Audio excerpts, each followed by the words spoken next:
হয়েছে? কি হলো? গুলি করেছে স্যার, আমি তো কারা গুলি করলো? শুকুর, ইসমাইল, এরালি, জেহরুল, 4 জন ছিল। ক রাউন্ড গুলি চালিয়েছিল? হ্যাঁ, ওখানে ওরা এক রাউন্ডে আমাকে গুলি করেছিল। পালিয়ে আসার পর গুলি করেছিল ওকে সেটা আমি সঠিক জানি না স্যার। সবারই কাছে, প্রতিজনের কাছে মেশিন ছিল, আর সারা 10-12টা লোক ছিল, সবারই কাছে মেশিন ছিল। কেন মারলো কেন? জমির ব্যাপার নেই স্যার। ওরা জমি দালালি করবে, গরিব মানুষও করে খেলে সেটা করতে খেতে দেবে না গরিব মানুষকে। আমরা ছাড়িনি বলে আমাদেরকে এরকম করেছে, যখন মেরে দেবে। আর কেউ ছিল ওদের মধ্যে? কে ছিল? ওই 4 জনকে চিনি স্যার, জেহরুল, বাঘ, শুকুর, ইসমাইল। ইসমাইল কে? ইসমাইল ওই যে টিএমসির মেম্বার হয়েছে স্যার। আপনার পরিবারে কাকে কাকে ইয়ে হয়েছে? আমার চাচাকে মেরেছে, আমার ভাইকে মার্ডার করেছে, আমার তাহই মশাইকে মেরেছে, বাবু সিং। পুলিশ বলছে গুলি চলেনি, বিয়ারের বোতল ভেঙে গেছে বলছে। না, বিয়ারের বোতল ভাঙেনি, মিথ্যে কথা বলেছে পুলিশ। পুলিশ স্পটে ছিল, সিভিকও ছিল, সব আমাকে তুলে নিয়ে গেছে। আমার বাড়িতে যে আমাকে তুলে নিয়ে আসে গাড়ি থেকে। কমপ্লেন করেছেন? হ্যাঁ স্যার, করেছি। কি নাম আপনার? আমার নাম রশিদ স্যার।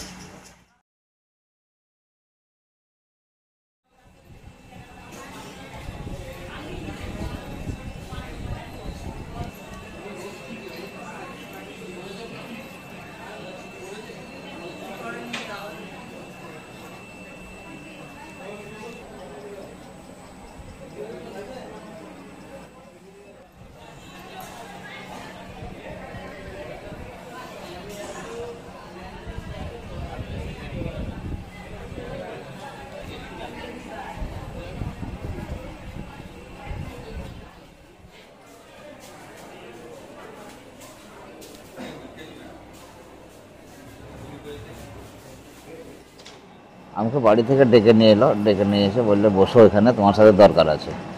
আনলাম ঠিক আছে, বসলাম। বসার পরেই আধা ঘন্টা 10 মিনিট পরে দেখছি তো একটা ওরা 5-7খানা গাড়ি, একটা টাটা সুমো ছিল, টাটা সুমোটা আধেক দূরে থিয়েছে, মোটর সাইকেল নিয়ে এসে একজন মেশিন বের করে আমাকে গুলি করে দিয়েছে। আর আমি চিল্লাতে লেগেছি, তখন দেখছে তো ওরা সব দাঁড়িয়ে, কেউ কাটোয়া পানে পালিয়ে গেছে, কেউ ওই ধানের ভুই জমি দিয়ে নেমে চলে গেছে। এরকম করে ইধার উধার সব ওরা পালিয়ে গেছে। তারপর গ্রামের লোকজন এলো, এসে আমাকে তুলিয়ে নিয়ে গেল, তুলে নিয়ে যাওয়ার পর প্রশাসন গেল, প্রশাসন দিয়ে আমাকে এখানে নিয়ে এসে আমি ভর্তি করেছে। আপনার কোথায় গুলি লেগেছে আপনার? হাতে লেগেছে স্যার। আচ্ছা, আর যখন গুলি করলো তখন আপনি কি করছিলেন সেই সময়? গুলি করছিল তখন আমি ধরে নিয়েছিলাম আমাদের অস্ত্রটা, না হলে আমার বুকে না পেটে করে দিতে বলে আমি ধরে নিয়েছিলাম। আর ধরার সঙ্গে ওরা আমাকে ফায়ার করে দেয়। কতজন ছিল? ওরা ছিল 7-8 জন ছিল স্যার। আর কি কারণ এই গুলি করা? কারণ ওই জমি করে স্যার, ওই জমির ব্যাপার নিয়ে যে এখন মেরে দিলে এই জমিগুলো আমরা বিক্রি করতে পাবো, এসবগুলো আমাদের পয়সা হবে, এই ভেবে ওরা আমাকে মেরে দিয়েছিল। জমি বলতে কোথাকার জমি? ওগুলো কোনো সুবর্ণের জমি স্যার। কাদের? ওই জমিগুলো হচ্ছে আমাদের জমি। দিয়ে উনি এরকম করে এসে এরকম করে দেখলে, তাহলে তো ও আজকে 20 বছর আছে ওখানে, 25 বছর, তাহলে আজকে ওখানে মেরে দে। যে ওরা এরকম করে এসে মারবে আমি ভাবতে পারিনি। আমি তো ওখানে যাইও না, ওখানেই করি না, ওখানে আমি যাই না, ডাকবই বনে, কন্যা সুবর্ণ বনে। বিয়ে শাদী হলেও আমার ভাইরা আমাকে ডাকে না, আমি যাই না ওতেও, তাদের সাথে আমার খুব একটা। গুলি করার পেছনে কি যারা এসেছিল তাদেরকে কি চিনতে পেরেছেন? হ্যাঁ, চিনতে পেরেছি। এতে আছে শুকুর আছে একটা, ইসমাইল আছে একটা এরালি আছে, আর একটা আছে আপনার। গুলিটা কি করেছে? শুকুর করেছে। ওকে চিনতেন? হ্যাঁ, ওকে চিনি, ভালোভাবে চিনি স্যার। উনি তো আমার চাচাকে মেরেছে, আমার ভাইকে মিলল, আমার তাহইকে মিলল, আর 3টে মার্ডার করেছে ও আমার চাচা বাবা দেখে। কার নেতৃত্বে হয়েছে বলছেন? শুকুর আর ইসমাইল। ইসমাইলটাকে? উনি হচ্ছে টিএমসির মেম্বার। কোথাকার? কন্যা সুবর্ণ। কোন পঞ্চায়েত? রাঙামাটি চানপাড়া। পুলিশ এসেছিল? পুলিশ ওখানকার পুলিশ তো আসেনি, কেতুগ্রাম থানার পুলিশ এসেছিল স্যার। দিয়ে আমাকে নিয়ে এসে হসপিটালে ভর্তি করে। ধরা পড়েছে কেউ? হ্যাঁ, একজন ধরা পড়েছে, মশের বলে, যে আমাকে বাড়ি থেকে ডেকেছিল, ভরতপুর বাড়ি, ওর শিশগ্রাম, মদন সোনিয়াপুর বাড়ি।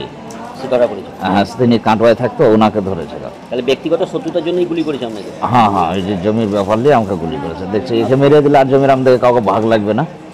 আপনার কি নাম? আমার নাম নসিহত শেখ স্যার।